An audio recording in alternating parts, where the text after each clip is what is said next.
So, but we're a family-oriented operation, just started in 2015.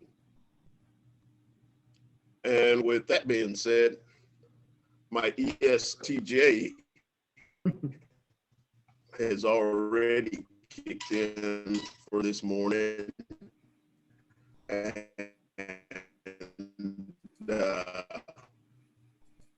we'll move to Miss Barb. We'll try to go in alphabetical order first. Okay. Barb. All right. So good morning, Barbara Bleiweiss here in Charlotte, North Carolina. I have to crank up on my end because the landscapers are blowing leaves and so forth. That it's such a big difference here in an urban area where conservation is probably even more important, than I envy in a great way my colleagues who are living on farms where I'm sure there's a lot of activity and has noise, but nothing like this. Anyway, I'm here and really looking forward to conversing with this wonderful team, as Laura, you will observe over the next hour or so. We got a tight group and we have a lot of fun, and I'm really looking forward to learning more from you. So who would be next, Phil? Barbara. Excellent. Cassius. Mute. There you go. How's that? That better? There's our man. All right. I just wanted just to say that, again, things here, like I said yesterday, things here are kind of hectic, but you know, it's the same, I guess. No matter who I talk to in the nation, we're all feeling the same kind of pause, if you want to say, and what's going on in the outside world. Yeah, I mean, that's pretty much all I have to say about that. But as far as the home life here, I'm also multitasking.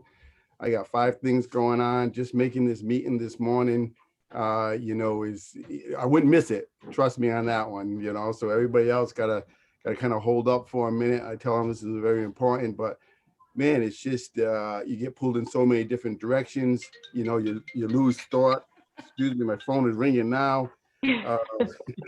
But it's all good. You know, it's all good. What they say, if it don't kill you, it makes you stronger. So I'm developing like a 6th skin now. So just keep going.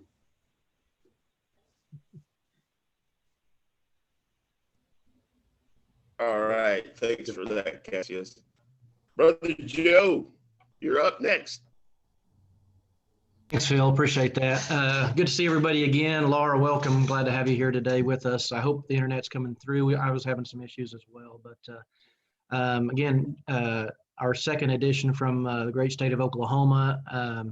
I'm from the north central part of the state, mainly a grain farmer, cow-calf operation. We raise primarily winter wheat, but some soybeans and corn, sorghum, and some forage crops, a little bit of alfalfa, but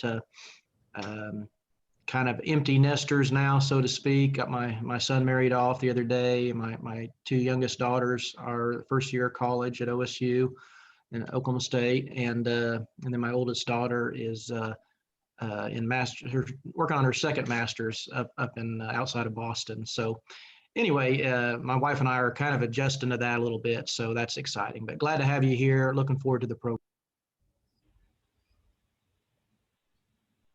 All right, Miss Sam, you're up.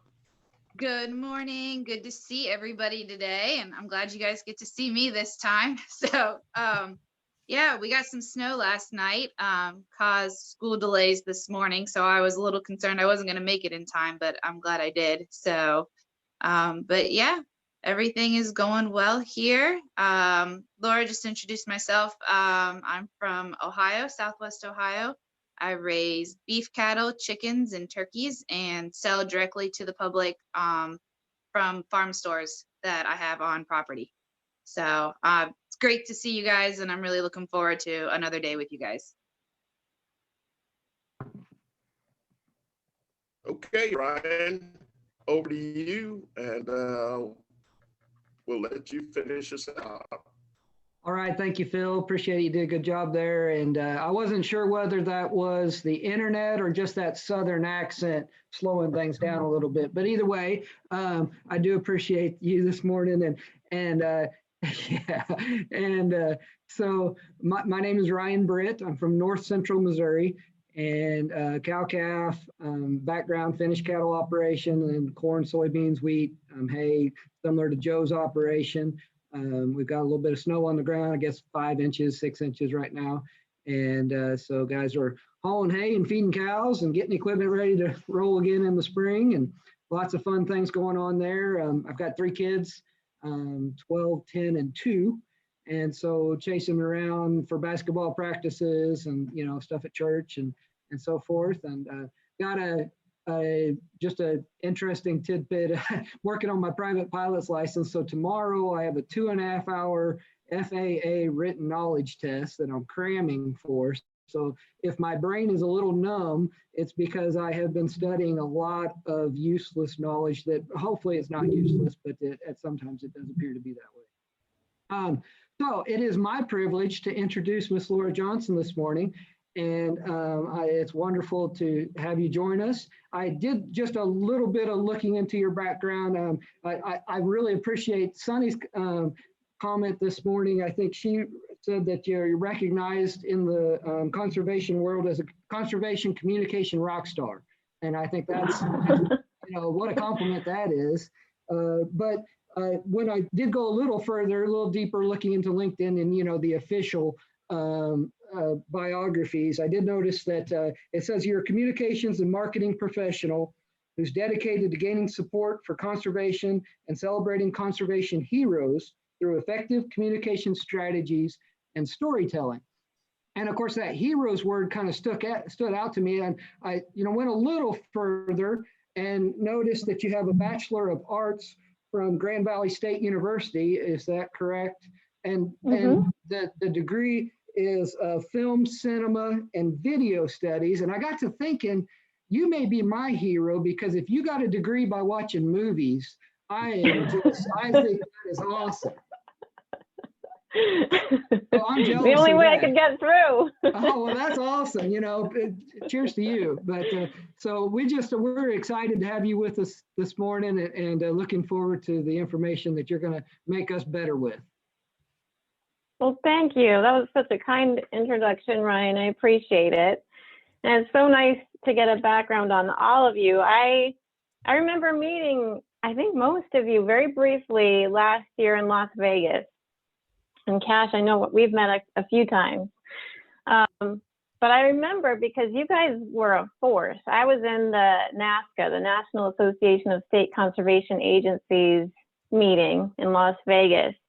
And Ray and Sunny brought you guys in to our room just to give introductions of each of you to our group. And you guys are a force, especially, I mean, I think each of you really stood out in your leadership. And I was kind of wondering, like, gosh, do they really have that much to learn? They all are so well spoken and have so much passion already for this work. But together, you guys are such a force. So it's my absolute pleasure to be able to get to know you a little bit better today and learn more about some of the communication goals you have, and any ways that I can offer some assistance, and hopefully we can have some fun doing that today too.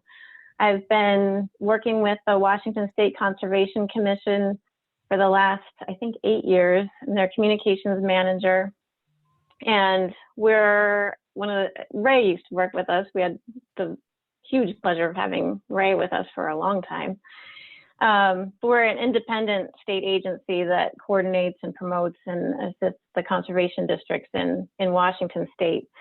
And so one of my goals for these last 8 years has been really to work with our conservation district folks to build resources that make it easier and more effective for us to promote ourselves and tell our stories and reach the audiences we want to reach. So that's what I'm hoping to share with you today. And I think starting with Sunny had mentioned the exercise that you all did with sending notes to each other. And I think as we're moving into our agenda where you guys are going to review some of those notes, it's going to be a perfect jumping off point to talk about outreach. And I think after you guys go through those notes, I'll talk a bit more about why that is. But thank you. I'm happy to be here. Thanks, Laura. Yeah, I because Laura is a communications specialist, there were almost kind of independent situations that I realized had some similarities where the notes that you guys send out to each other at their most basic form are communication, right? So what we thought might be helpful, or I guess, you know, apropos for this conversation, is thinking a little bit about the notes that you guys sent to each other. Was there one in particular that you felt really spoke to you? And whether that be the words, whether that be the spirit of it, maybe it's even just the script of the handwriting. Was there one in your stack that really spoke to you? And we thought it would be worthwhile to kind of go around the horn. You don't have to indicate who it was that made that note card for you, but just to share that one message that of all of them that you kind of were particularly drawn to. So Ryan, would you want to start us off with that? Again, these can be completely anonymous. Obviously the person who wrote it will recognize their own language, but was there one in particular that at a communication level was really powerful to you? Okay, Sunny, thank you. I have a hard time separating one because the message from all of them was almost the same. And so either I had the same bad impression on everybody or one way or the other. But the thing that I took out of each one that was basically the same was just passion. And I really appreciate that from everyone. And I can say that for each one of you guys as well. And I probably did in my note. But I appreciate each one of the affirmations of the passion that I have for whatever I'm doing, but, you know, conservation and specifically. And that was just a theme that each one of the notes had for me. Excellent. Okay, do you want to choose who's gonna go next? Yeah, let's go with Phil next. Thanks, Ryan. For me, it was that faith and family piece. Barbara alluded to it a little bit earlier this morning, but that was the takeaway that I really so much enjoyed. Thank you, Phil. Appreciate that. And Barbara, you be up next. We all say the same thing. It's just true. We just love each other, and the faith, family, God's grace, you know, right, wrong, or indifferent, whether you believe or not, we all have that link. So that makes the totality powerful. But I will also say, Sunny, thank you for your note when you had shared with me sage. I love that. I haven't burned it yet because I think I'd burn the house down and it's too cold to go outside. That's just shows you how urban I am. Okay. You guys bear like 30-degree weather with the cows. I'm worried about 50. Okay. But we have just such a personal connection. I don't know what it is about this group, and I'm not going to complain. But whether we get notes or not, I feel that connection. And it's just real special. So it all jumps out. It just does. You know, the first word out of our mouths, I'm so happy to see you guys. And to say like I love you is like almost to get touchy-feely, but that's what I feel. So there you have it. Thank you, Barbara. Sure. So you pick whoever goes next. All right. All right. Joe, you ready? You bet. You bet. Thanks, Ryan. Yeah, it's kind of the similar theme, I think, as what we were talking about here. More than one of the note cards that I received back recognized, and it may be because I just sound like a broken record, I don't know, but faith, farm, and family. And that means a lot to me because those are core components of my life. And you know, when I think about, you know, what I'm trying to do and what I try to represent, that's who I think I am. And so for you all, for my peers to recognize that and to appreciate that, that means a lot to me. It really does. So I appreciate you all. Thank you for your support. And yeah, Barbara said it the best. I mean, it's just a group that we really care about each other, and that's special. It really is. Thank you, guys. Thank you, Joe. Yeah, I couldn't agree anymore. How about Cassius? You got something? Sure. First of all, I just want to apologize. I had to dial in, if you could notice that here in the very beginning of this, just to get focus here. And Laura, again, it's always a pleasure to see you again and conversate with you. You just bring a wealth of knowledge to a conversation. So good to see you. I'd have to say, again, you're right. The theme is across the board. The message of, you know, my tribal connection, you know, really pulled out in a lot of those conversations. And I have to, you know, I have to sit back and thank all my relatives, how we say it, and all our ancestors, because it comes from further than just me, and you guys recognize that. It's something that I like a torch that I'm carrying forward. And so when you mention it, it makes me feel like I'm doing my part. But at the same note, it's extremely emotional for me, just with everything that's been happening in my neck of the woods, to hear you guys come out and talk to me and that kind of passion and express. It seemed like they were showing up and I was breaking down, you know, and it was just, yeah. And I don't like to tell on myself, but to you guys, I will. I actually sat down and I actually tried a number of times to just pull myself together and respond back. I couldn't do it. I just couldn't do it. I wasn't in the right state. My mind wasn't there, and I wanted it to be real. So I just didn't do it. But that doesn't mean it's not coming. That means I just have to prepare, get myself ready for it. So I appreciate all your words, and the timing was right on point. Thank you. Thank you, Cassius. I appreciate your comments there as well. And last but not least, Ms. Sam. Yeah, I have to continue with that theme, but another part is you guys all picked up on my passion for this and for my family and for what I do and what we all do. And that was really awesome to me because I know sometimes I have a hard time articulating what I want to get across, and the fact that I'm able to do that and feel comfortable enough with you guys to do it. And I just absolutely love this group and the time we get to spend together. And I can't wait till we actually get to see each other in person again someday, because that was really awesome. And I really appreciate all of you, and thank you. Thank you so much for the notes.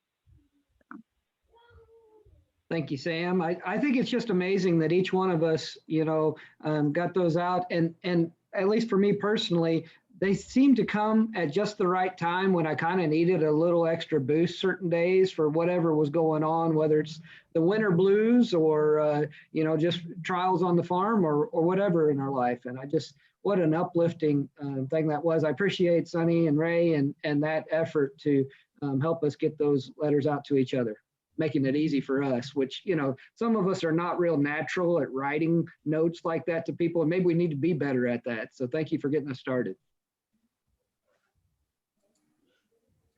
Thank you.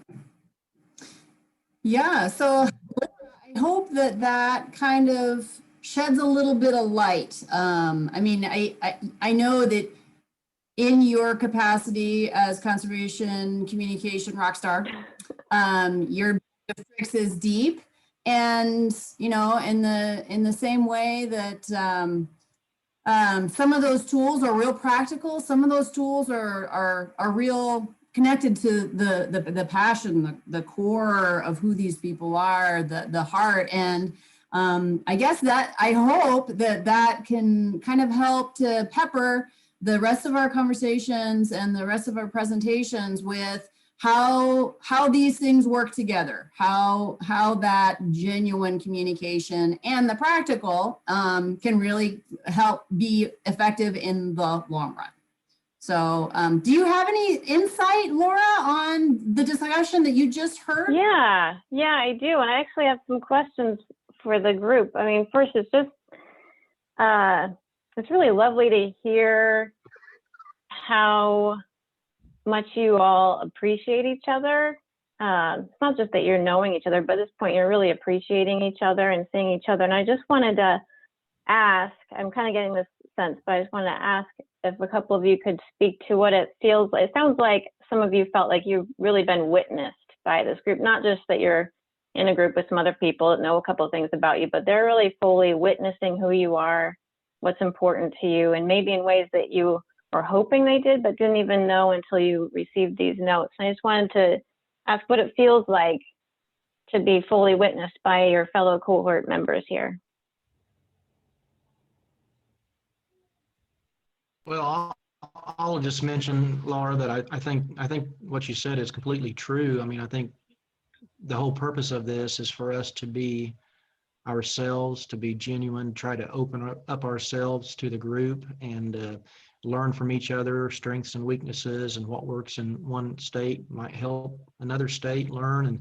And so I think that's a big part of it. And the more that we can be open and transparent and share who we are, whether it's strengths or faults, you know, that's how we can learn, and that's how we can grow as leaders. And so I think that's the big part, is just trying to, you know, we all have those little things that we're embarrassed about or whatever, but the more that we can be open and honest about it, I think that can really help us. And so that's one thing that I appreciate about the group. Great. I'll add that Ray and Sunny and the foundation, when they put this group together, I don't think they had any idea ultimately how it would roll out. But for some reason, they've created this really great safe space, even as we talked about expanding it and so forth. What should we do? COVID's thrown a wrinkle. How should we change it midterm, et cetera? It was unanimous that we keep this group together, that we don't really add anybody new at this point. And that was striking. That was a unanimous feeling. And we were willing, of course, to collectively, okay, if the foundation wanted to change it, we were good with that. But again, it goes back to this connection. We all treat each other specially. I remembered reading this when it was about child rearing. And while that we're not all kids here, maybe some of us are. Cassius, I think, is. But anyway, I think we all know that we treat people specially, not necessarily equally. And understanding that that's what everyone has done here. So I'm the only one that right now I have zero farming background, but I love learning. I know it's important. That's why I love these guys, because I read Facebook posts or listen to their conversations about high tunneling or other things they are having to do with the cows. Okay, so that's fascinating to me. I love that, and I see it's part of this huge chain that feeds the world, right? So it's a safe space here. I'm not afraid to show that I don't know something, but that's because this group has created that safe space. And that's, I think, to the point of what Joe was saying also. The fear of self-exposure or disclosure, those barriers are down. That doesn't happen every time. So I'll just throw that out.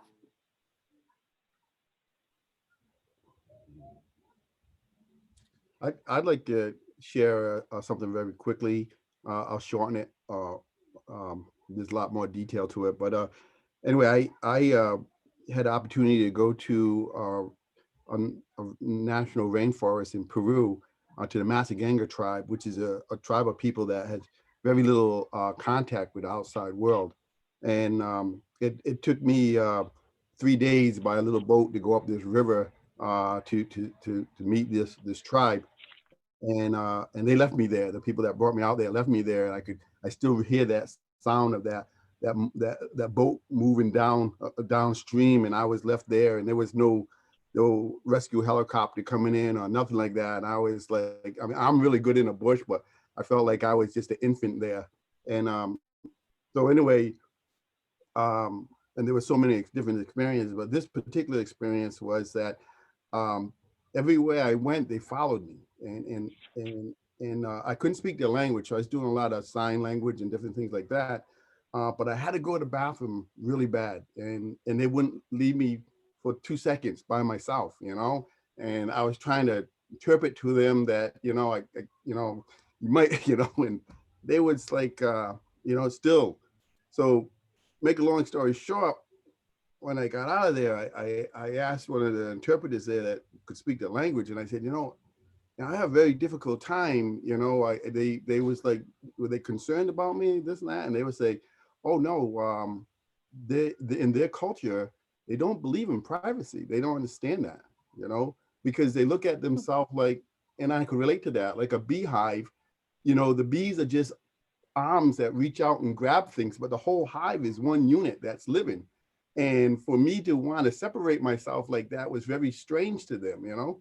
And it was just, it was interesting when I come back home and I realize, you know, how much privacy that we have within ourselves and with our homes and all that, and to actually see a culture that doesn't exist in, you know, they just, and it really, you have to experience to even get the gist of how much that is. So when I relate that back to this, to the team that we're on now, I can see that connection, that, you know, the more you know about each other, the stronger your team is. You know your strengths, you know your weaknesses, you know all that about each other, and you know who to go to for certain things and who to stay away from, and the whole 9 yards. So just wanted to share that. One day, if we ever sit down, have a cup of coffee, you want to know more, I can tell you some stories that were crazy. But anyway, thank you.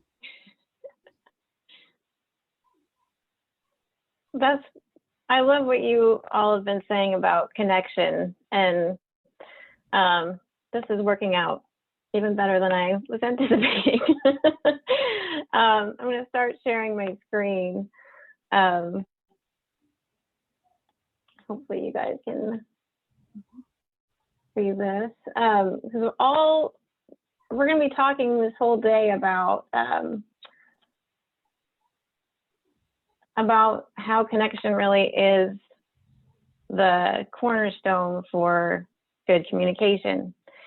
And when Sunny told me about the notes she was having you send to each other, and just from the first impression I had from this group, I just had a sense that your connection, at least if it was already as strong as it was a year ago when you had all just met, I could only imagine how strong it would be now. And then after having that sweet exercise where you were writing those notes to each other, because I think you mentioned the states you're all from: Rhode Island, Oklahoma, North Carolina, Ohio, all over the place, different backgrounds, doing different things, different priorities, but all around conservation. So you've had this initial connection of caring about something that's similar. And then the more you've gotten to know each other, you learned how much a lot of you value things like family and faith. You've learned how passion unites all of you, and it's strengthened that connection to a point where now you're open to learning from each other. You're making time for things where you feel really stretched. You've got multiple things going on at the same time, but you're still showing up here for each other. And I've got to believe that a lot of that is because of that strong connection you've established. You feel really like you need to show up for one another. You need to be there for another. And it doesn't matter that it's virtual. It doesn't matter that you are also spread out. You still are making this very tight unit. And normally I find quotes from somebody like Aldo Leopold or something, but this is actually an actress, but I couldn't have put it better myself, which is, I love those connections that make this big old world feel like a little village. And I feel like that's something that you've done. And it's something that it almost, I don't want to say indebted, but in some ways it doesn't make it feel like we're just so much more open to learning from each other and doing things for each other. And I have this picture, maybe some of you have seen these in neighborhoods where once people are neighbors, we'll set up these free little libraries. There'll be a box on a post somewhere on corners, and people can leave a book that they've read, pick up a book. It's all free. And to me, that's a really good illustration of what happens when you establish a little village. People start willingly doing things for each other. They, you know, reading books really doesn't have anything to do with being neighbors. It's just like, oh, we're neighbors. They probably read. Let's set this up. It's something we all enjoy. Maybe people have kids because they value family too. They can exchange kids' books, but it's just people become more willing to do things for each other when you have that connection. And so that's really where we're going to focus today. It's less about, you know, you can work with marketing consultants who will break it down into, you know, we have to have focus groups and all this really detailed stuff, and that's great. A lot of us don't have the resources to do that deep of a dive into a marketing plan or anything, but I think if you can establish a connection, or at least start building the cornerstones to establish that connection with the audience that you're wanting to reach in your work, you're going to be a long way there to really doing to really reaching the goals you want to reach with that audience. And so prior to this session, I know Sunny had sent out a survey for you to identify an audience that you really wanted to reach and an action that you were hoping that they could take. And that's what we're going to build up to. We're going to start by going through what I've found to be 4 cornerstones of connection that you can try to establish with the audience that you want to reach. And once you have those cornerstones in place, you've got a really strong foundation for an outreach plan with that audience. So we'll kind of go through those four cornerstones of connection. And then we'll look at those audiences that you had identified, the actions that you were desiring. And then we'll piece these together. I've got a worksheet that we can work through that's based on these cornerstones we're going to go over. And we'll work through as many as we have time for. I think for this agenda item, we have until 11:20 Eastern to get through. And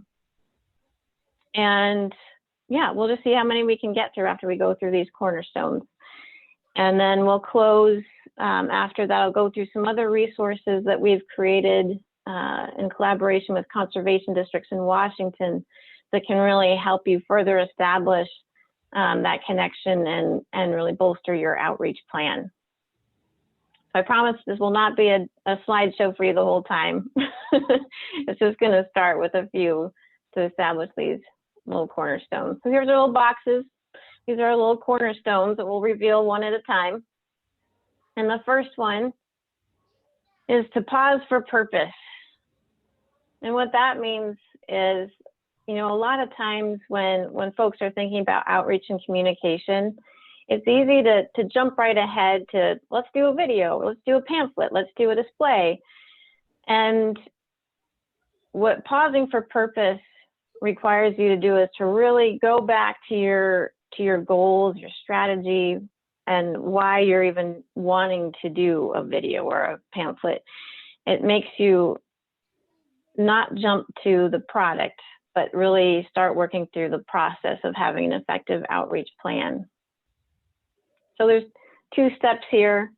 When you pause for purpose, it's really to look at setting your goals. What is it that you want to achieve? And if your conservation district has a strategic plan or annual or long-range plan, to really think about how does what I'm wanting to achieve relate to our strategic plan. And then the second part, which you guys have done in the exercise that Sunny assigned to you, is a call to action. Who is your audience and what is it that you really are wanting them to do? Really clarify the intent of how this action is going to help you achieve your goal. And once you've paused for establishing that purpose, it's time to imagine your audience. And I think a lot of times you'll hear identify your audience or decide your audience, but this is different. This is imagining your audience. And that means that you really have to get into their head and realize what makes them tick. What do they care about? Similar to how you're all learning about each other and what you care about. And that allows you to have this really deep connection and feel witnessed and seen by each other. You need to figure out, at least start to figure out, what are those things that really matter to your audience in particular. And that can be, you know, say you're wanting to meet with a legislator or a congressperson about conservation work. Even things just by going on their biography, you'll notice that they'll write important things like they're a family, they're a mother of two, or they, you know, about where they grew up, where they vacationed, and then you'll get more into maybe some organizations that they volunteered for, where they worked in their past. All those things can give you some hints about the things that really matter to them. And it's also good to just stop and see what kind of language they speak. And that can be a lot of things. It can be making sure that the language you're using is culturally relevant, but it's also knowing when it's not appropriate to just jump in with NRC, SBMP, CRP, EQIP, CD. A lot of people don't know what that means. So even just taking a time to pause and really think about, should I just try to make sure I have non-acronym versions of everything I want to say to this audience ready to go. Two other pieces of imagining your audience is really thinking about who they trust. You know, figuring out, are there any groups that they've been part of, any affiliations? Do you have a connection through somebody else who knows your audience very personally? These can become really great spokespeople, or just letting somebody know that you have a connection to somebody or some group that they trust can really help strengthen your connection with them and make you more trustworthy in the process. And finally, a really simple one of using their channels. So connecting and sharing information with them based on their preferred method. So an example of this, you know, I was saying sometimes the instinct is to just jump to whatever communication product you want to do, like a video. My fiance grew up on a farm in Iowa, and he's done a lot of, he works for a conservation district actually. And when they're going to advertise cover crop opportunities for anytime during the harvest season, there were some people that really wanted to do some kind of video, and they realized, you know, our audience, they're not sitting around their computer right now, they're on their combines, and they're listening to the radio all day long while they're combine. They're out in the field, they're not watching anything, they're listening. And so their channel for their target audience right there turned into radio ads. And they ditched the video idea because they just knew, like, they're just not going to be watching that right now. So just acknowledging your videos can be fun or whatever. You might have an idea of what you think sounds fun, but it's really about your audience and recognizing where they're going to go to get information. Cornerstone number 3, focus and filter. And this is really, you know, there's so many reasons why a lot of the conservation work that we all do is awesome. There's scientific reasons, there's agricultural reasons, there's so many reasons why what we do is good. But when it comes to your audience, it's really about filtering out all the things that you know to be great about what it is you're wanting them to do, and filtering it down to just the things based on the research you've done about them, and the more you've learned about them, to just why you think it matters to them, why you think they're going to care. So maybe there is, maybe you're trying to promote a certain conservation practice that really is going to benefit something like salmon recovery, and that's important to you. That's great, but if you're promoting it to somebody who their priority really is their farm viability, if it's something to do with erosion control or soil health, you don't even need to mention salmon. It's great, that's another great byproduct, but you really want to make it about what their priorities are. There's ways of framing any conservation issue to really focus on why it's going to matter to your specific audience. And you don't even have to mention why it matters to you. And then the other piece of this is identifying any potential barriers that might prevent them from taking the action that you are asking them to take. And then trying to think of some potential solutions to help them around that. And then the fourth cornerstone of connection is less is memorable. So again, you know, with our work, there's so much we could say about everything that we do because there are so many benefits to it. And we do, a lot of districts do so many things. Conservation touches so many aspects of our life. But the previous step of focusing and filtering really helps you keep it simple. You don't need to share every single detail about what you're talking about or all the benefits, but really just keep it very simple. Get it down to why it matters to them, and try to come up with 2, maybe 3 key points that you want to leave them with max. Some compelling data to back it up, and you don't even need a collage of photos or imagery.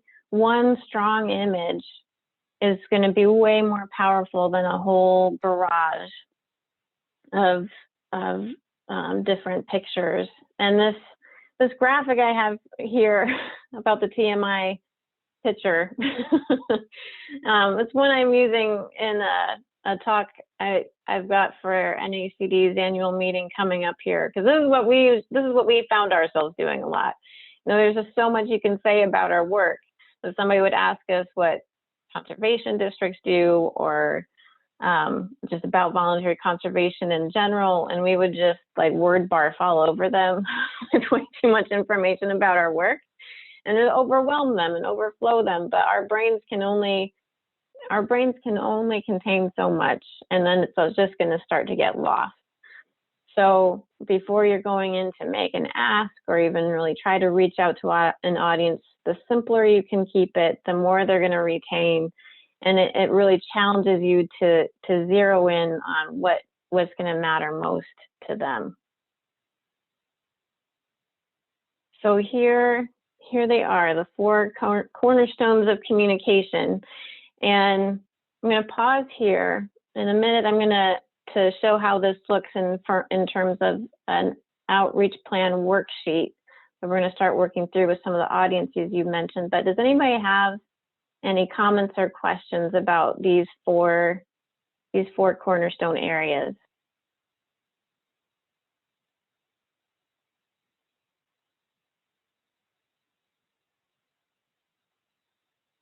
All good?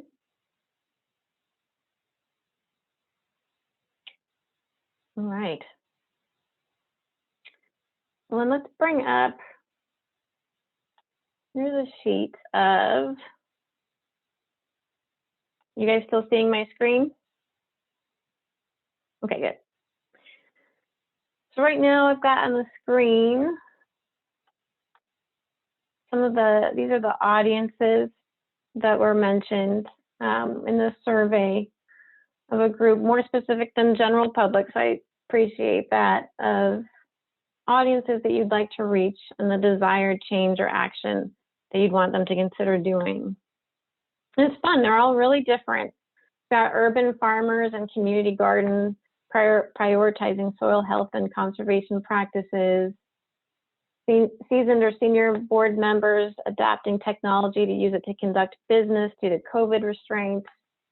We've got external and more internal audiences, local farmers and ranchers reawakening to the need of increased conservation practices placed on the land, veterans considering a second career in agriculture, non-operating landowners considering including specific language in their lease agreements to address use of conservation BMPs, and farmers using more cover crops.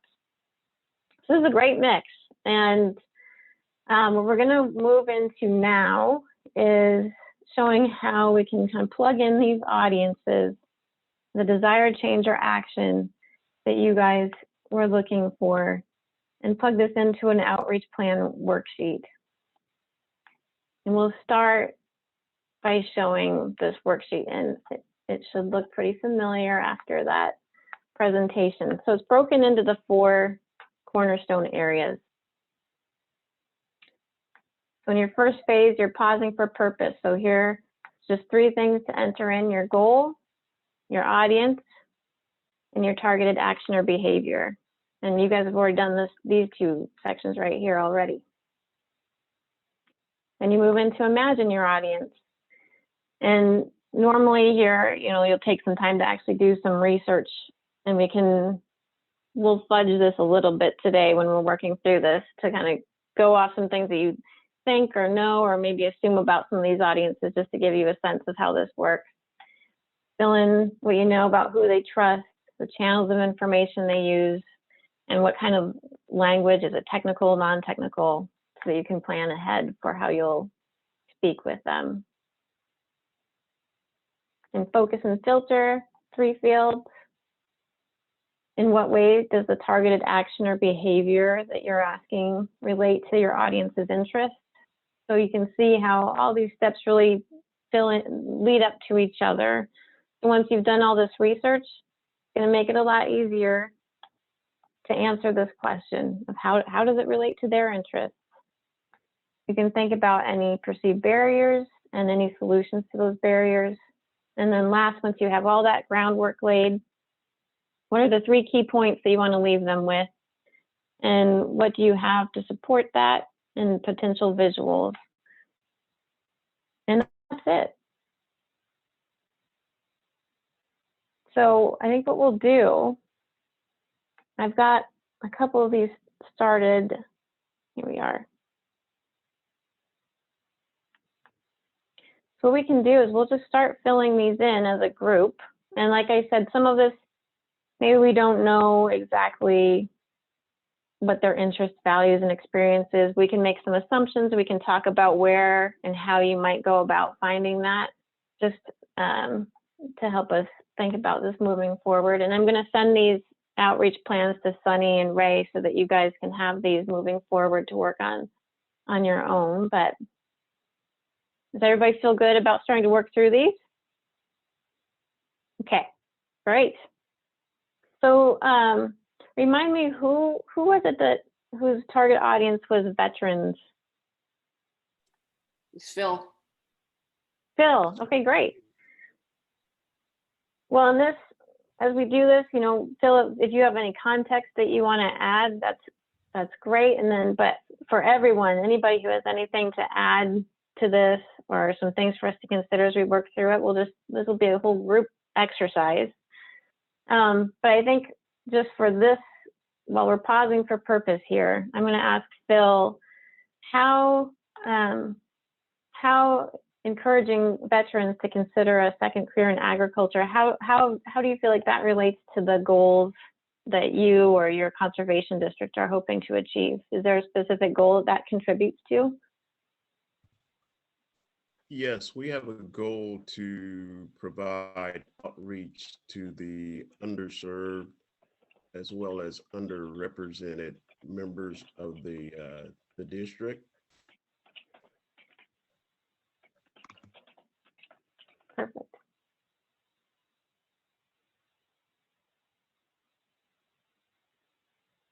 Great. And so, I mean, that first phase really is as simple as that. You guys had already done your audience and targeted behavior. You're tying it to how it contributes to your goal, and you're ready to move on. Now, this part, the imagine your audience, really is the most important, and the phase that you'd spend the most time on. And while there's a lot of ways you can go about identifying their interests, values, and experience, why don't we just open up? Does anybody have any thoughts on what interests, values, or experience would help us better understand the veterans we're trying to reach, or places you might go to figure that out, what their interests, values, and experiences are?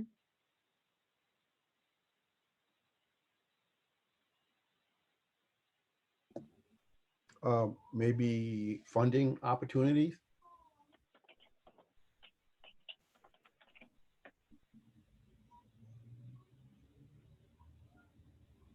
I guess a general question as I'm thinking about, I love what Phil's doing because that is a underserved, underrepresented, we forget about the vets. So if someone comes to you, Phil, or any of you guys, and they are a veteran, do they get a special consideration discount on a BMP? Or, I mean, I'm curious. I'm just wondering.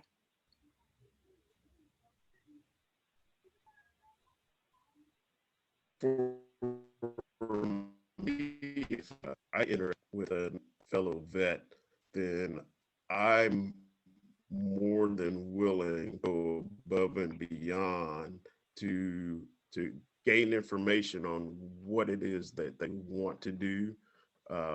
It could be a farm, or it could be a vegetable garden, or it doesn't matter what they're looking for.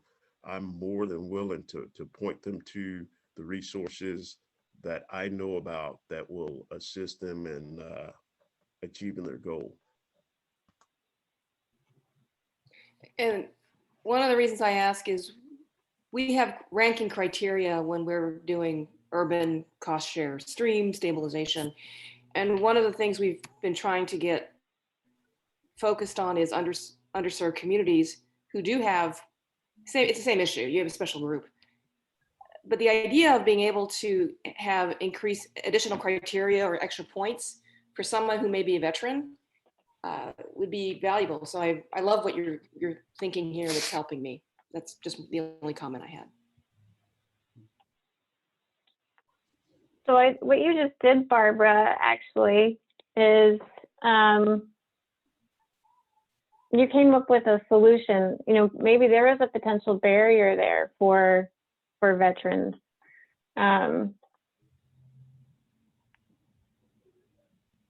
You know, maybe the barrier itself is that they tend to be, I mean, that gets to the goal itself, that they tend to be underserved. And one way to address that barrier would be to make some changes to ranking criteria. So exactly what you did is already focusing in on some ways that you could identify some barriers and solve them. It was perfect. A good example of that is why are they historically underserved and at a disadvantage? And it could be some a simple solution could be advance payment. They don't have the money to go into a project. So by developing policy that helps them, helps underserved or veterans, it can be very beneficial to getting more of the programs, program use from the different agencies. And I would add, in addition to not just lack of advanced payment, but being able to have the capital to afford the percentage of the cost, you know, the match. Just having the monies and being able to help them so there's minimal to zero out of pocket that these underserved, they can't afford it.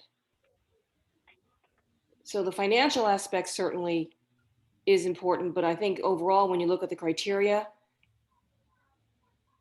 we tend to look at how badly is your stream eroded, and we make legitimate scientific based judgments. But the argument that we've always had is, but look at who's asking, and we should consider where they are, what their zip code is, and other issues, because what are we waiting for? Are we waiting for the soil to be so badly eroded it's an emergency and then they can't afford it anyway? I mean, can we be more, you know, proactive and have other considerations? So these are perfect. Thank you.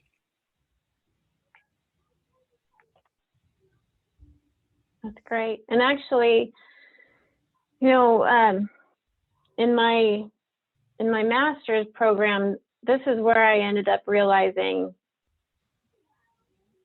is some of, you know, yes, it's so important to know your audience, but one of the biggest things is to really understand what their barriers are to the action you're requesting.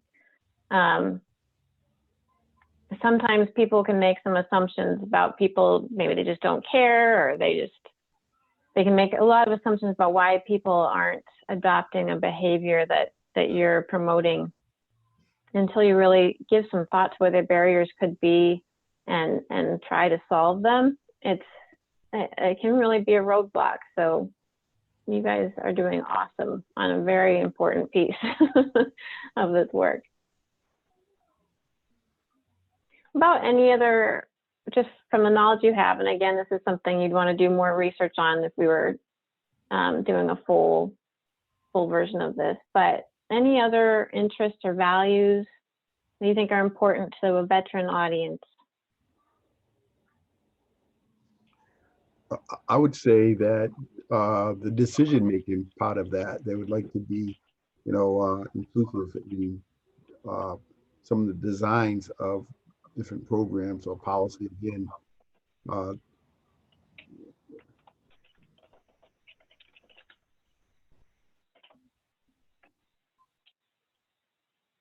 That's great. I would say that some have a desire to consider ag, but they just don't have that experience. I.e., they That's a great one. grew up in a city, decided that they like to try living on the farm. That's great. So Phil, when you talk about a career in ag, you certainly can use your own example, right, as a baseline. But what if someone wanted to do hydroponics, or I'll call it farming in a building, right? Would that be something that I guess it goes to both knowledge or barriers that they are not aware of what's possible if one's only view, as mine had been for a long time, that it's traditional several acres of farmland and so forth, and they can't or won't do that, should forestry or other aspects of agriculture be part of this education or exposure to the veterans? Absolutely, Barbara. That is spot on. I think that the traditional farming is what everyone focuses in on. And we've got to expand our definition and expand their, as well as the public's knowledge base of what farming actually looks like. And also, how about competitive?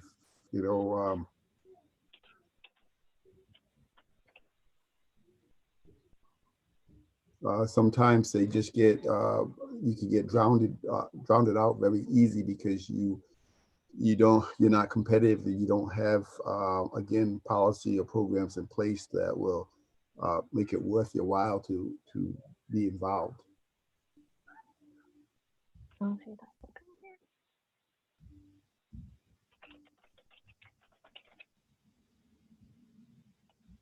So with your permission, I'm going to offer one here based on there's a veterans farm at one of our conservation districts, and one thing I heard from some of the veterans there is that how much they value service to country, and that farming gives them an outlet for that.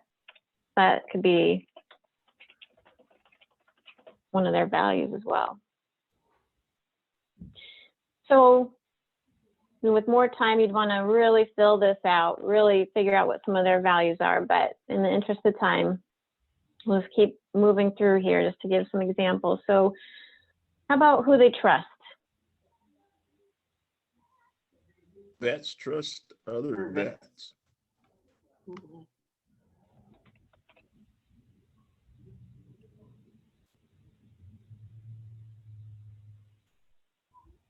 Yeah, Would you say they're doctors? I would agree with you. Sorry, go ahead. Apologize.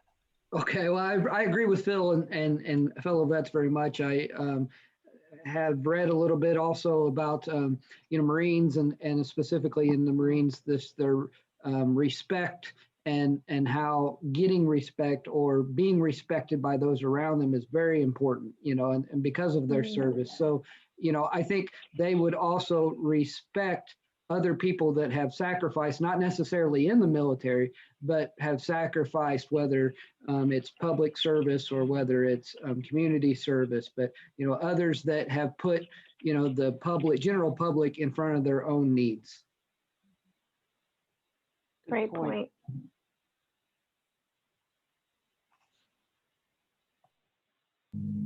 And how about channels of information they use? Where do they get information, do you think?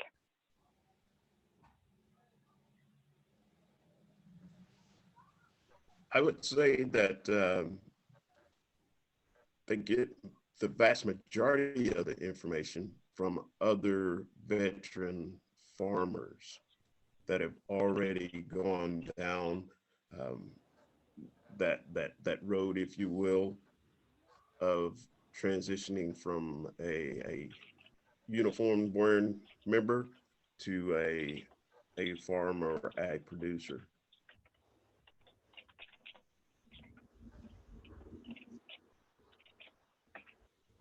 Phil, I guess, sorry.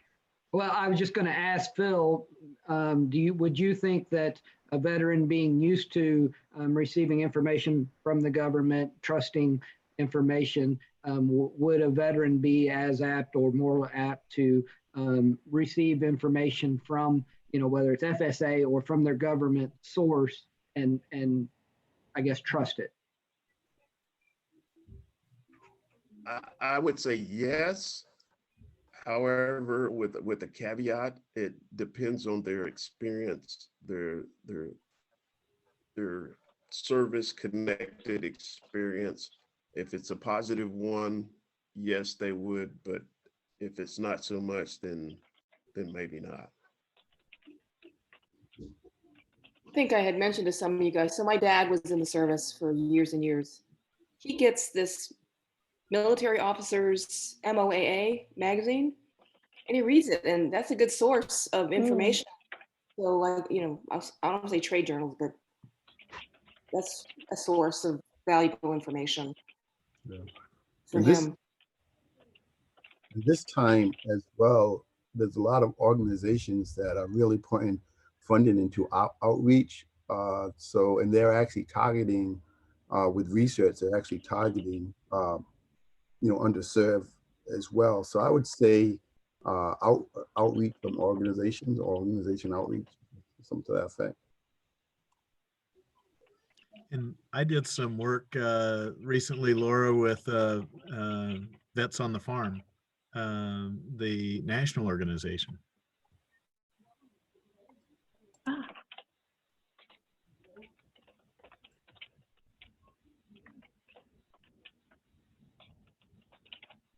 Perfect. And for the tech or non-tech language, we don't need to fill this out because I think it'll really depend on your person. Some folks may be really familiar with Farm Bill programs, some may not, some may have a science background, some may not. So that would just be one, once you have a better sense of who exactly you're speaking with, you just want to be aware of. So this is great. We've already got a good sense of what we're building here by doing this is, what they care about. So how we can frame how we're talking about this to speak to what they care about and value. We've got some potential spokespeople who would be great deliverers of this message or people to accompany you in delivering the message and ways to do it. It could be meeting up with them face to face. Since word of mouth from other veteran farmers is a really good channel to use, potentially depending on their experience, partnering with some agency to help deliver the message, partnering with a magazine or a newsletter that focuses on service members, partnering with an organization that does outreach, something like Vets on the Farm at the national level. So you've already got all these different ways and people and messages starting to line up and come together for how you can deliver this message. And got a great start on some of these potential barriers and solutions. Well, let's go over here for a minute. In what ways does this targeted action of encouraging them to consider a second career in agriculture relate to this list here that we've been building?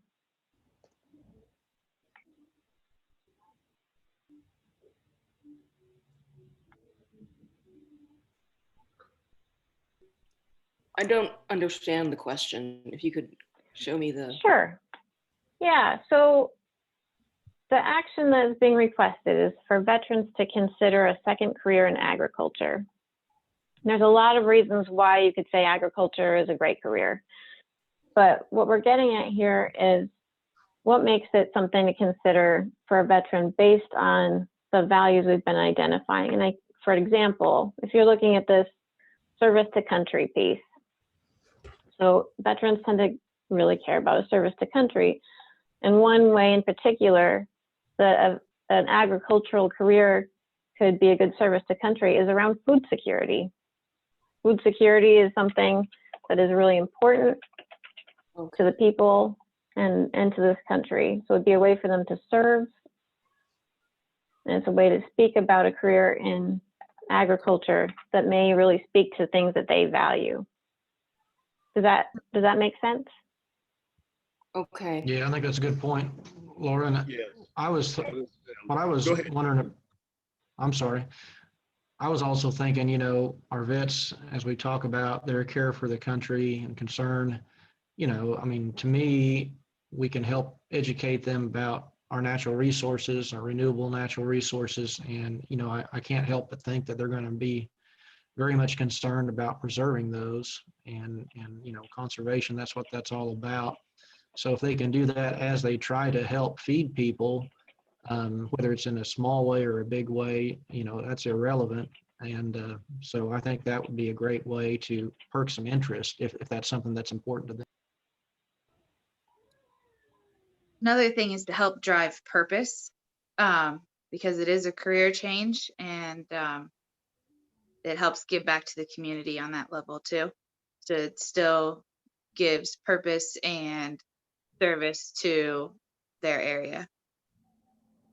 And I'll add to that, unless this is repetitive, but I'll shoot it in anyway. The whole idea of resilience. So when you get to food security, the first thing I think of is certainly food deserts and the food insecurity issues that by having more farms and passionate farmers, we can put a dent in that.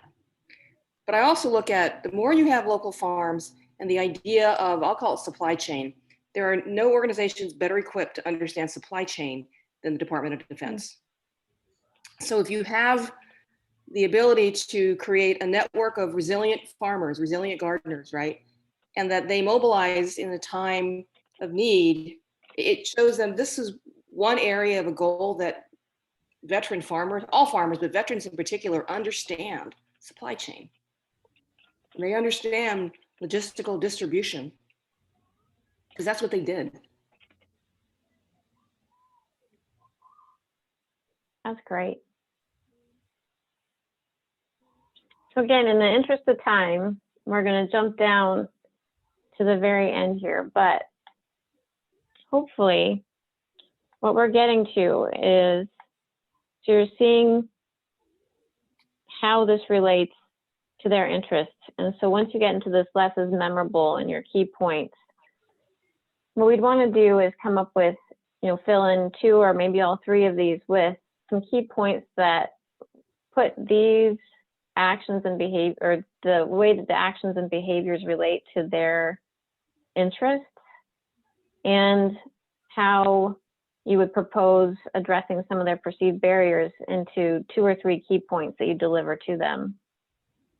And for example, you could have a key point be about what you just said, Barbara, around you know, how no one understands the supply chain as so well as those who have experience with the Department of Defense model, and veterans really get that, and that's how important that is to our food security.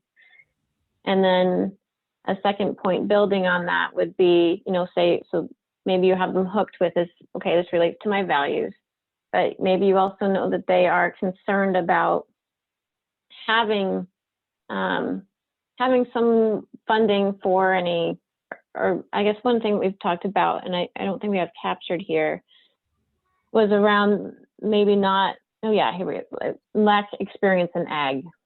So maybe there's going to be an introductory course of just starting to learn more about agriculture in your state. So maybe your next message is really inviting them to be part of a session where they can learn more about agricultural opportunities in your area, in your state, if they'd be interested in that.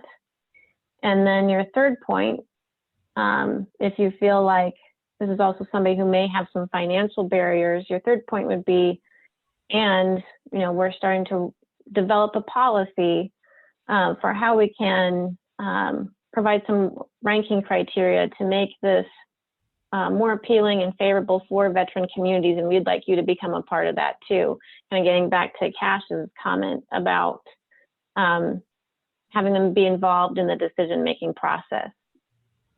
So that's kind of how, again, it really depends on the specific audience, veteran audience you'd be speaking to, but how you can piece together all these different bits that you've already put together into some key points that you'd want to deliver to that group. Does that make sense?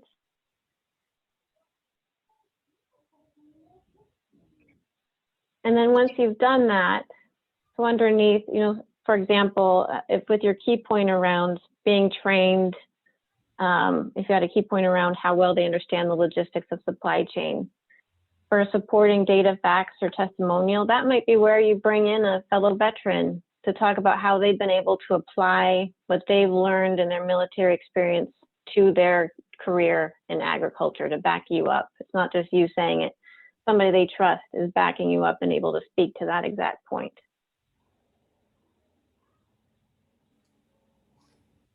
Laura, this is Sunny. Can I pose a question? Yeah.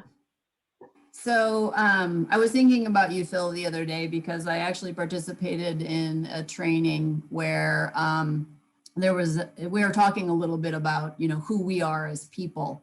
And one of the people on the training talked about how when someone spends their entire career in the military, that becomes a very, very core part of their identity.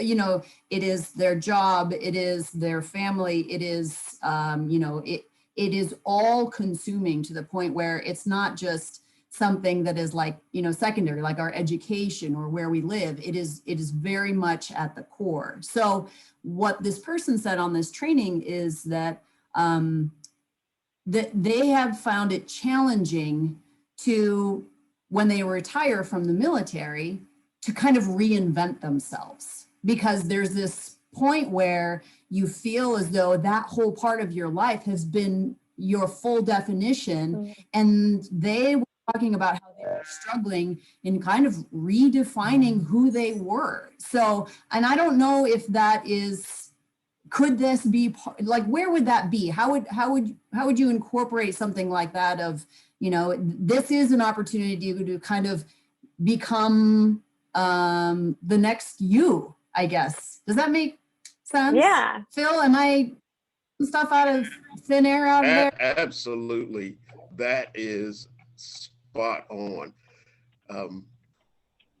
When they make that transition, if there's not a passion that they can't latch on to carry them to that next step, then there are difficulties.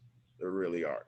And for me, it took about, it was the better part of 6 months after I retired to get past that piece. And that's why I'm so passionate right now about conservation, about ag, because I latched on to that as my new passion. Yep. And so to me, I wonder then that, like, if the strongest voice in talking about that isn't exactly what Phil said, is other vets that have gone through this process and have, really come to embrace this new passion. And you know, how that would be then a trusted advisor in a lot of different ways. Mhm. I was gonna say, this sounds like an awesome opportunity for a mentorship program.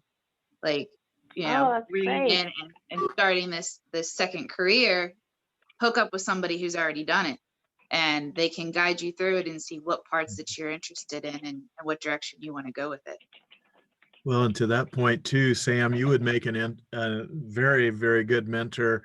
Even you may not be a vet, but you, in regards to marketing and expertise, you know, and how to build your markets, right? Yeah. Help with the smaller Yeah. farming.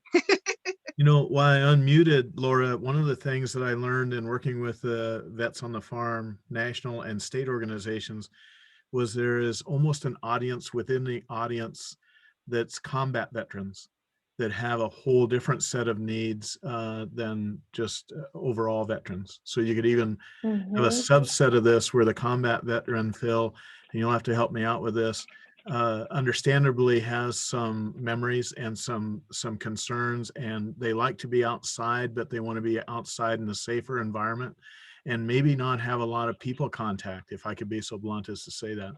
Their people contact they have is with trusted individuals, not with the general publics. And so, you know, the idea of a SAM type of market, right, might just scare the bejeebers out of them. But if they could bring their produce or their commodity to a central place that someone else dealt with the people, that could, so that struck me in the work with the Vets on the Farm folks, is they really want to do the farming.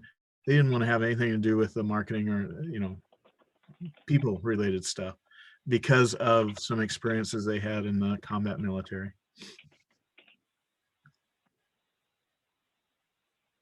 That's great.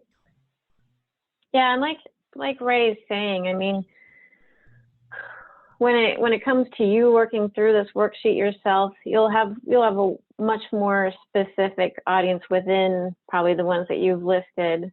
They'll provide some great details on how you really want to design a program and reach out to these folks and make sure that you're forming that connection with them.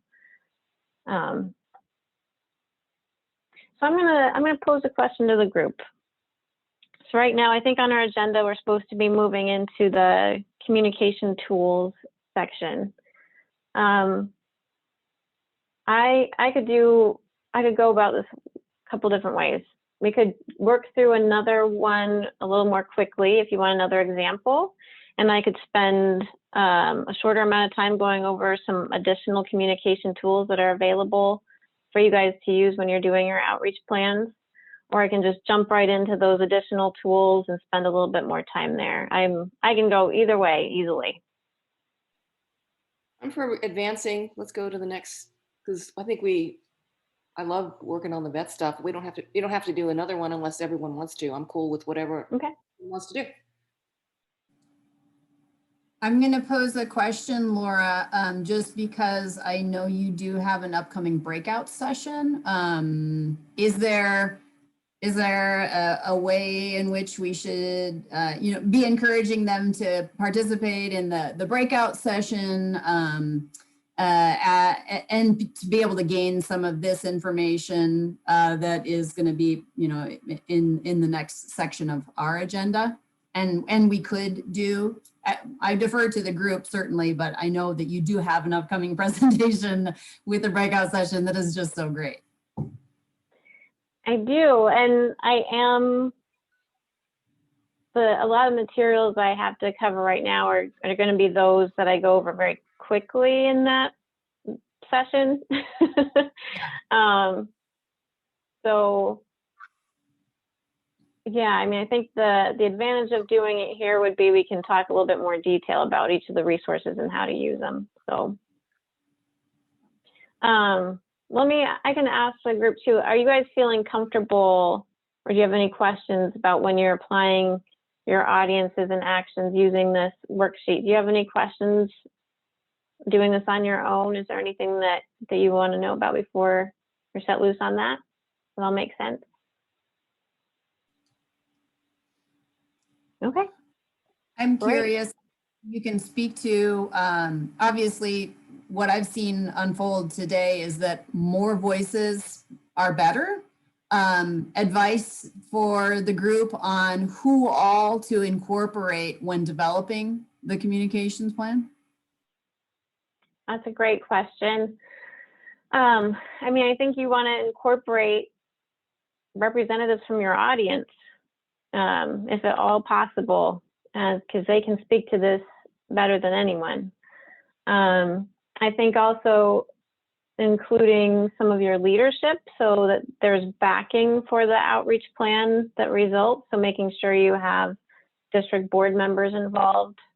If you have executive director at your district, again, that's something that would be really helpful just to make sure there's full support and understanding of how and why your outreach plan is going to go the way it does. Because I think sometimes people don't understand the strategy, like I said in the beginning, why you can't just pick something like, oh, we're just going to do a flyer for veterans about why agriculture is great.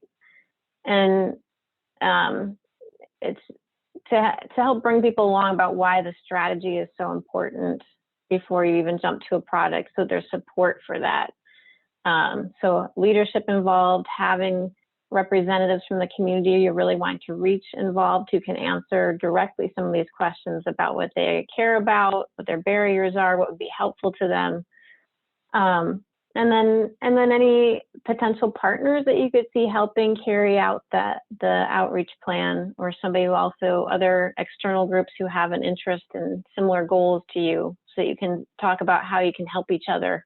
Because sometimes these outreach plans can be a lot of work. So if you know of an organization that also is really passionate, maybe there's an organization that cares a little bit more about farmland preservation, maybe that's their focus. Maybe they've never focused on vets, but they're concerned about the next generation of farmers. So maybe you want to bring a representative in from that kind of group to be part of your outreach plan building, because they may be able to, you can complement efforts and figure out how to help each other and build capacity to do a more comprehensive implementation of your plan that way.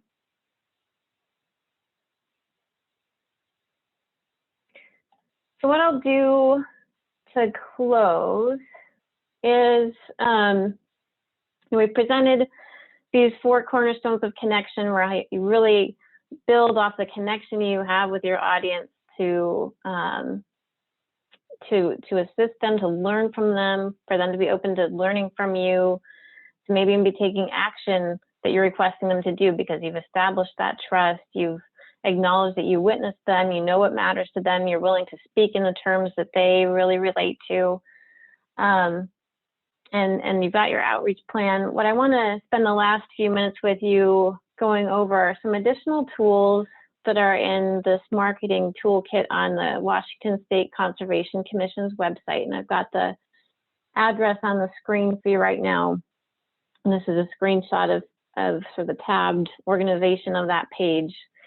These are all resources that have been developed by a group of conservation district staff and board members in Washington State that I've been working with to help us more effectively and consistently and easily market ourselves. And so there's a lot of things in here, and I'd invite you to visit the site and use whatever is helpful for you. The things I'm going to go over right now relate a little bit more to some of those 4 cornerstone areas we've been talking about. Some of the things in here will be specific to Washington, but a lot of it isn't. It's more specific to conservation, voluntary conservation, and districts. And the places that are more specific to Washington State can easily be tweaked to be more to be more relevant for you. So one thing we talked about was, who do they trust? And that was designed to help us get a better sense of some potential spokespeople who could back you up in your messages.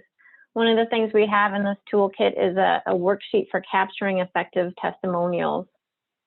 And it'll kind of get you through what, once you have your key messages, you can really think about who would be the best person to deliver that with you based on your outreach plan. You can refer to that and really think about who would be a great spokesperson, not just because they represent a person that they trust, but somebody who'd actually be very comfortable, especially in whatever channel you've picked. If you've picked an event and you need somebody to get up in front of a group and speak, who is somebody that your audience trusts and also would be really comfortable in that kind of setting. And the other thing I really like about this resource is if you're capturing a testimonial for your audience, we put together a list of 10 questions, and I wouldn't recommend using all of them, but one of the things we can struggle with getting effective testimonials is we don't want to tell anybody what to say or have it be scripted, but we also want to at least give them a little bit of coaching so they're speaking to what's going to be most helpful for us and the audience we're trying to reach. And what we've found to be really helpful is when we're trying to get a testimonial, and this is more about really promoting your district in general, but to pick a few different questions to ask the person to address in their testimonial, whether it's a video testimonial, whether it's in writing. And I can say one of the questions we've had the most help with was one here that says, what word or phrase best describes your relationship with the conservation district? And people have said things like family, they've said community, they've said neighbors, and it's all been pretty powerful. It's less about all the technical stuff they do, and it's all about that relationship, and it's been pretty moving. So there's a whole list of questions here that you're welcome to use to really help draw out a really strong testimonial for your work. Another one, this is around if you're wanting to engage elected officials and decision makers with your work.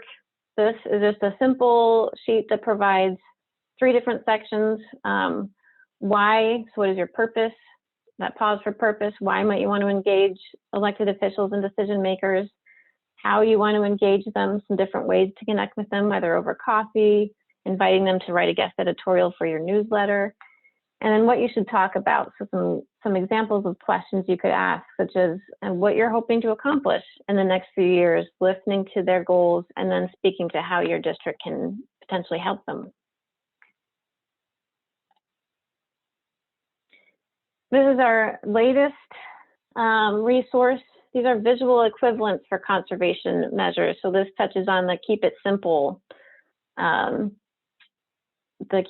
cornerstone, where there's a lot of statistics and metrics about what we're accomplishing. A lot of people maybe can't even fathom what that means. They don't necessarily know what 1.02 cubic feet per second of water means. They don't know what that means, and that's understandable. So what we did here was we're trying to provide some visual equivalents for these metrics and measures for common conservation things. So as an example, this is something that we did in a recent state budget request for some irrigation projects we were wanting to fund.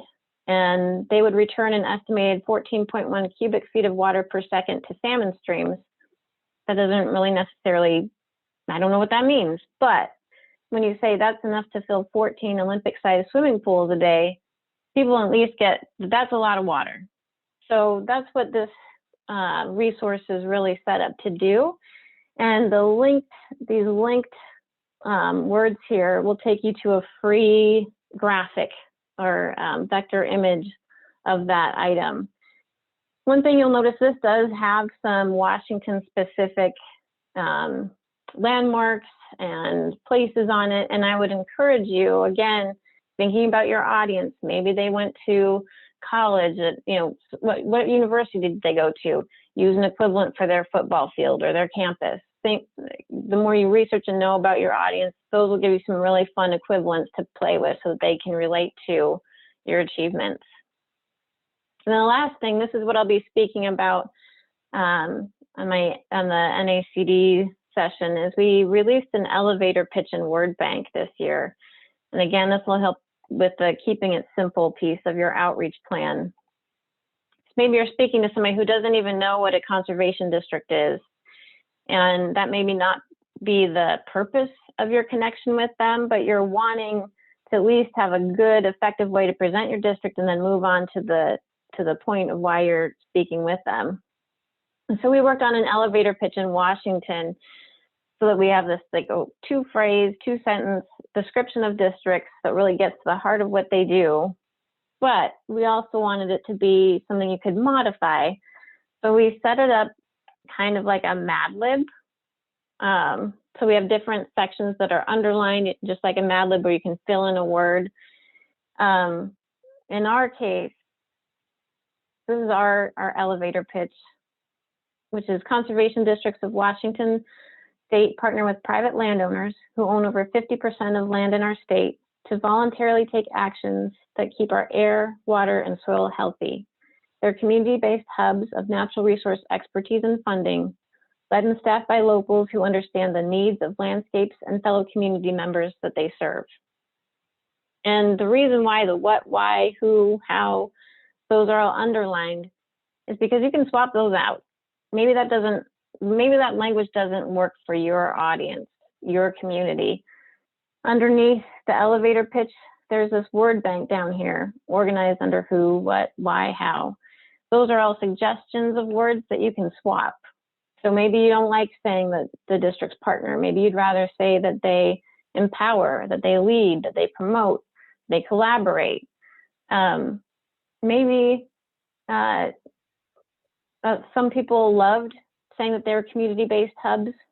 Some people were like, I don't know. I think they're more of a bridge. It really depends on your community, but we set it up so that you can really tailor this language to your audience and what you think is going to matter most to them.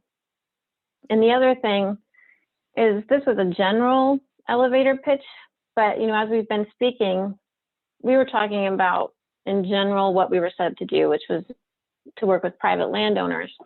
You could plug in, if your district starts doing a lot of work with veterans, you can plug in how they partner with veterans and change this entire, you can follow the same format, but really plug in the what, why, who, how to focus on the work that you're doing with that target audience. Laura, So if I might, providing too, this represents one of those things you put in your pocket. Remember in the Las Vegas meeting and the rest of the time we talked about leaders, conservation leaders have something in their pocket that they can pull out when they're being interviewed on television or radio, or just you're asked to do a presentation impromptu, and boy, you can just rely on this type of statement, can't you, Laura, for those other public outreach and public relations things that go on. Plus, I'm also inspired because you could easily look at this from a state association perspective, and a state association being a nonprofit, non-government entity of the conservation districts of your state. So there's so much ability to this. Thanks. Thanks, Ray. Yeah, and I will say, and I get into a little bit more in the presentation I'm giving for NACD about this, but having that in your pocket, oh my gosh, does it save time? I mean, for grant applications, there's always, you have to fill in a little bit about who you are. You got it. For your website, for your fact sheets, for those, spur of the moment questions about who are you guys, what do you do? Just having some language ready and sharing that with your other partners so that you all are speaking in a consistent way about your work. It just allows you to saturate people's minds with who you are, so you're not a secret anymore. They actually know who you are. So here, I've got a little arrow pointing where that elevator pitch and word bank is in this marketing toolkit. There's a lot more in there to dig around. But I did want to leave some time, at the end here, just to talk shop about communications. So I've got my contact information up on the screen here. If you guys have questions for me after today, but I think we do have time. It doesn't have to be about anything we talked about today. Any general communications shop you want to talk. I'm open to it and would love to hear more about what you guys are thinking about, what you're doing, what challenges you're having? Well, I'd just like to comment, Laura, if you don't mind a second.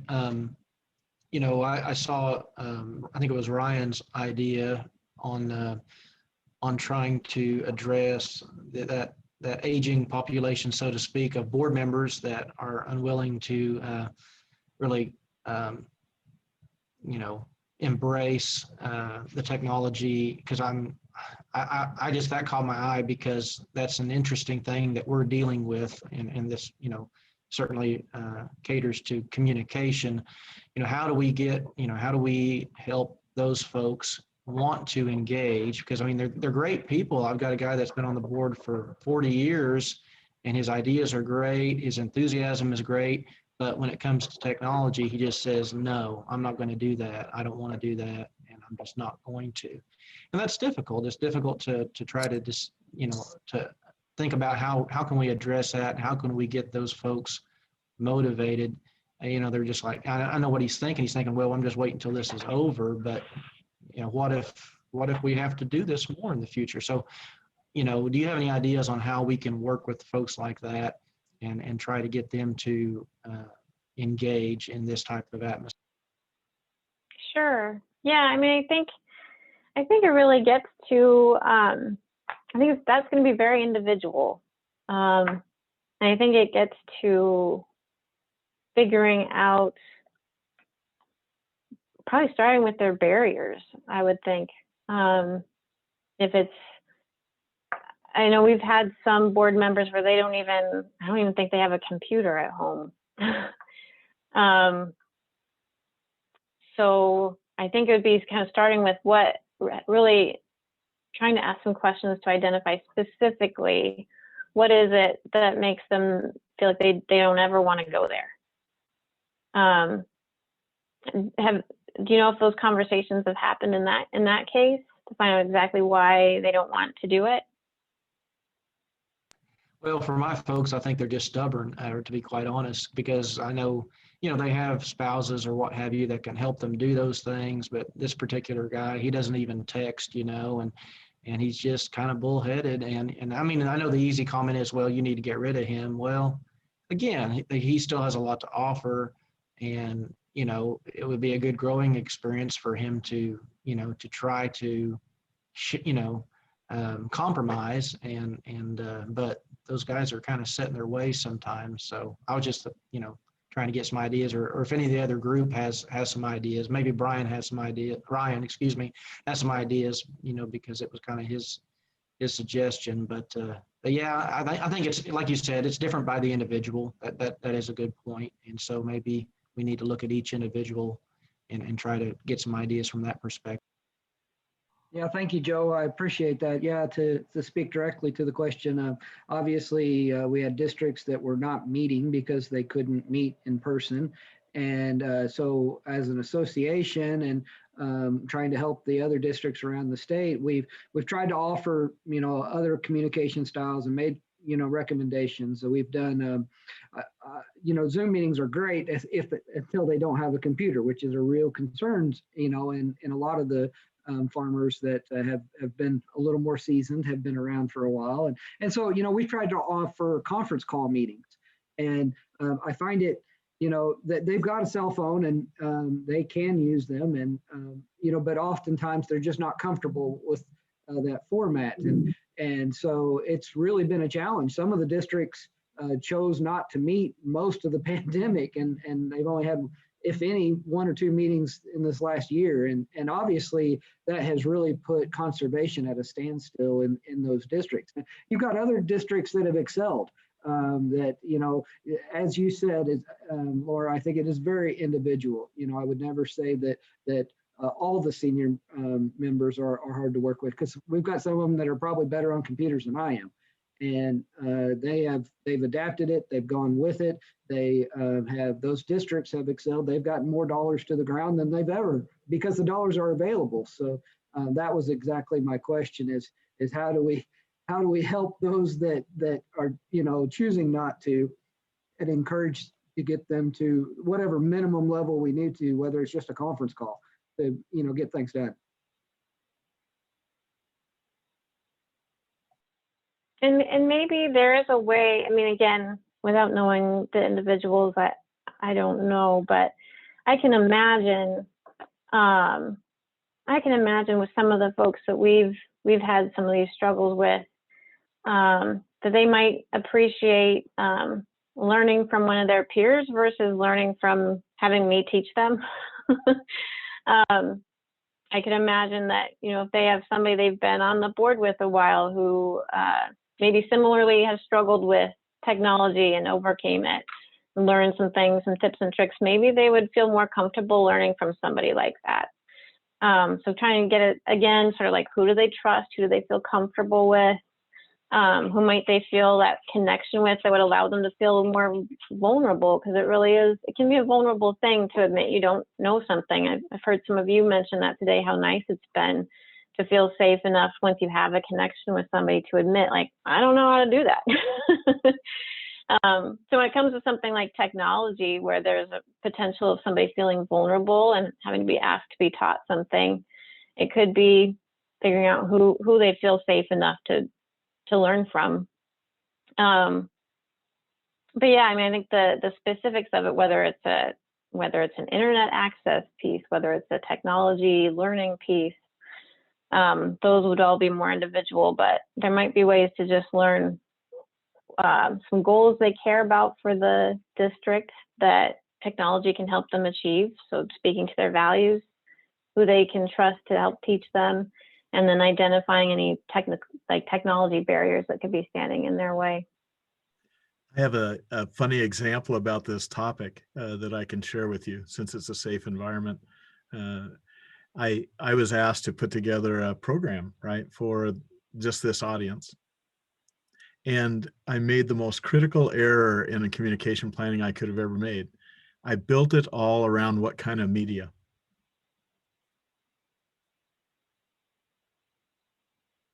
What kind of media do you think I built it around? Online. Oh, hell yes. I built it online. I did the PowerPoint slides. I did everything that I would do for a training webinar. And then one of the seasoned veterans that is tech savvy said, Ray, this is the problem.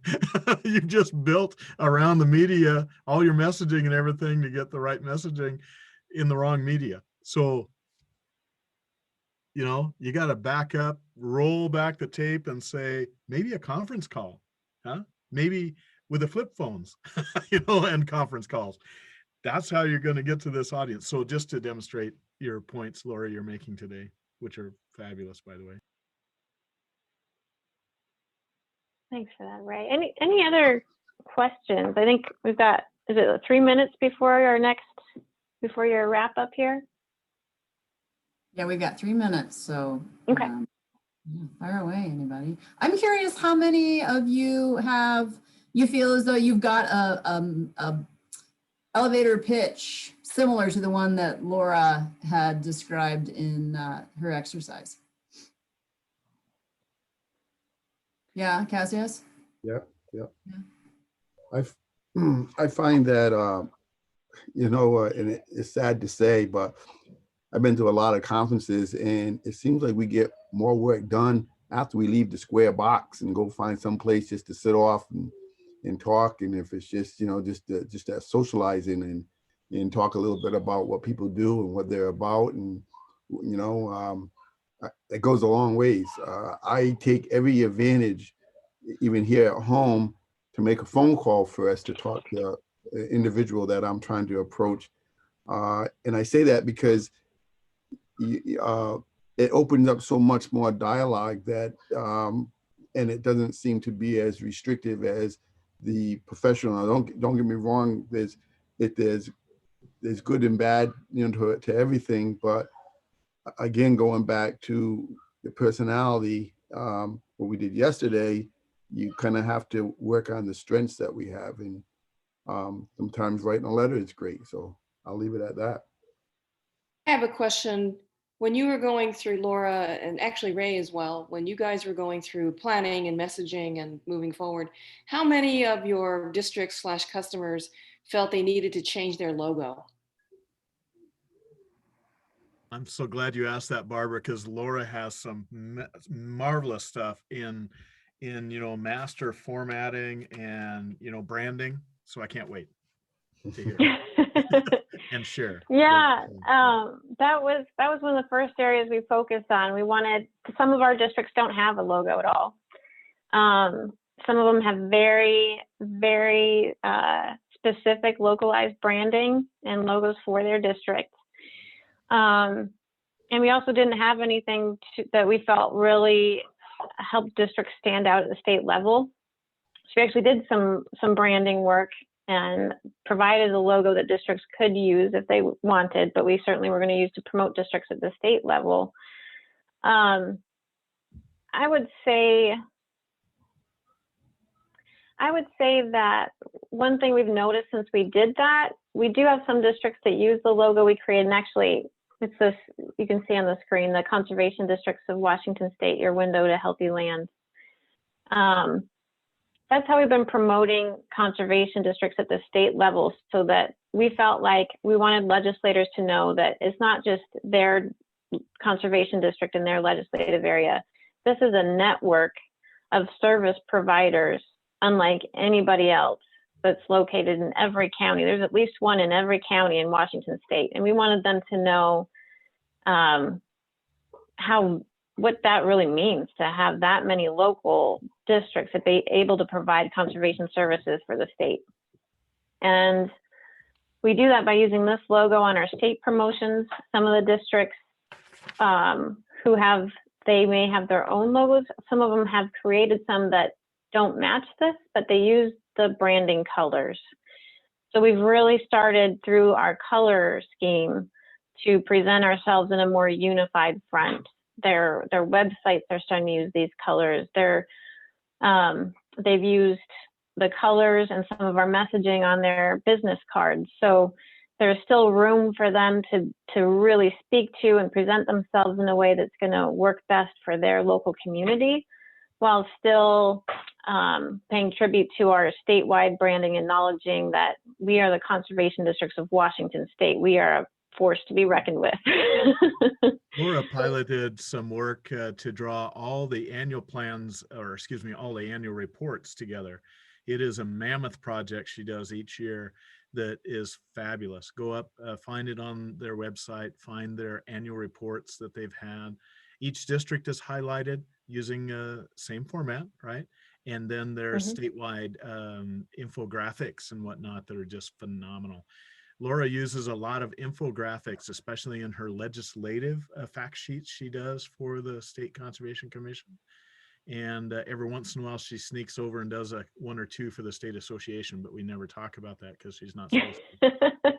But anyway, those infographics, the annual report, these things, go study that website is what I can recommend. Laura has touched the tip of the iceberg of what I've nicknamed Laura Dust that she's done for us in Washington State for years. Laura, I have a question for you on that note. It's is there a science behind that? Because I notice when I go out to the farmers in this area and I start a conversation about their logo, it's kind of like a way to get in, or a farm name, and man, when you sit down and listen to how they come about their logo or how they come about their farm name, it's like, to most of them, like, oh, that was a daunting task. It took me this. I try to be inclusive of everything, try to make it short and sweet, and then they wanted it to, when somebody searched it on the internet, they wanted to be able to pull it up real easy, all that kind of stuff. So you got to talk a little bit about the science behind that. Sure. I love what Ray's holding up there about ownership. And actually, I don't have this in the toolkit, but I will send it to Ray and Sunny as well, so that you guys can have it if there's interest. I created a logo checklist for conservation districts who are going through a rebranding, with just some, because again, if you want a logo redesign to be a multi-month and several $1,000 project, it can be, but most of us don't have the time or resources for that. So we have a a pretty simple checklist of things, questions to ask yourself as a board and as a district before you even start on your design. And then after that, some more basic checklists about design elements to help you determine the efficacy of the logos you're considering. So I can send that along. I feel like the questions in the beginning, though, are really, really helpful about how, why you're even redesigning your logo, what feeling you want people to have when they see it. So just, it's kind of similar to the outreach plan that we have, but just in a few questions to make you sort of pause for your purpose, really think about how you want your audience to feel when they see it, and clarifying all that before you actually start on the design. And then there's a separate checklist to make sure that the way you've designed it is going to be memorable, that it's going to stand out, that'll look good small, just really basic design stuff too. But I'll include that in an email to you and to Ray and Sunny, so you guys have that as well. Right. And one last question from me, Laura. Does it hurt the company when they redesign their logo? Is there a setback before they move forward on that? Not necessarily. I mean, it really depends on the company, but I think that a big part of that is going to make sure that you have a good launch plan and that you've identified the audiences that you want to make sure are aware of your redesign, why you're doing it, that the logo really is going to, it's really going to solidify the relationships you have with the audiences you already are connecting with, but it's also setting you up to connect with people that maybe you haven't reached before. But I think so long as that you have a plan to communicate to those who already know you about what you're doing and provide a really exciting launch for them to see you revisioned, and also a separate plan to introduce yourself to that new audience that maybe you haven't been able to reach or feel like you can relate to very well with your current branding. I think if you do that kind of two-prong approach, it can set you up to not be set back at all. Thank you. Well, we are nearing the end of our time here. Does anyone else have any further questions for Laura? Brian, this is Phil. I don't have a question, but I want to say hats off to Sunny and Ray. You picked a rock star, and I'm totally blown away with Laura and your presentation. Well done. Oh, Good job, Laura. Thank you. It's really fantastic. Well, it really is an absolute honor to be able to speak to you guys, and I know I am very excited to see where each of you go. I was really excited when I heard about NACD launching this program, and even more so when I heard that Ray and Sunny were going to be coordinating it. But yeah, from the first time got to meet this group, it was very clear you guys are really going to make the most out of it and really go places. And I think our entire conservation community is incredibly excited to see where you go with this. So it's absolutely my honor to have been able to meet with you today.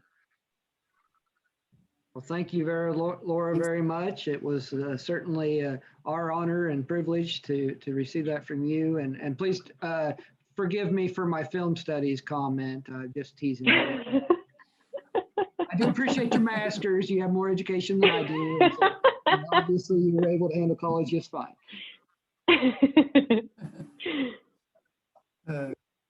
Thanks, Ryan, for your facilitation. Thank you, Phil, for helping with the introductions. So the next thing on our agenda is, I guess, just that plug for, the next 2 weeks of NACD annual meetings. Do any of you specifically know in advance that there's a speaker that you think everybody should be listening to? Obviously, I'm going to cast my first vote. Laura's got a breakout session, so please log into that one. Anybody else have a recommendation for a speaker that they think is just going to be well worth the time?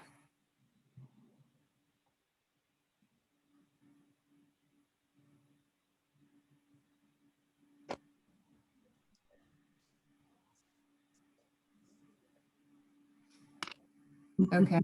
Well, I think what's challenging, right, is that there's so many to choose from. But as you go through them and as you go through the business meetings, you guys are all so dedicated in so many different ways. Your journal is a good opportunity to record some notes on your reflections so that when we meet again on the 12th for our kind of recap, you'll have something to reference of, you know, this speaker in particular was really impressed me with their, you know, their emphasis on diversity, equity, inclusion, or this speaker really touched upon engagement, that sort of thing. So get your journals out as you're participating in the breakout sessions, the meetings, all of the things, so that when we have a chance to kind of regather just with this group on the 12th, that we'll have some good stuff for Cassius to lead us through in reflecting on the annual meeting. And of course, our next big attendance is going to be that President's Association. So February 4th. Thank you. Ray, are you putting that up? I am. You're so good. Okay, he's like a magic wand. Yep. So they have asked for your perspectives on, you know, your transformation through this past year and how it's changed your perspectives on your conservation work, and how it's pushed your leadership capacity. I think what's interesting too is so many of you have, I think the word that Brenna used yesterday was flexed, and I loved that verb. You flexed in a lot of different ways, and sometimes flexing a lot results in some sore muscles. I think it's okay to admit that, and yet it makes us stronger. So that's what the President's Association is hoping to hear from y'all on for that February 4th. And I just wanted to apologize for the fact that I had to step away early yesterday. We had an annual meeting planning call, and I just couldn't be in two places at once. So any other questions on the next couple of weeks, on the President's Social, on the February 12th, or Ray, did I miss anything?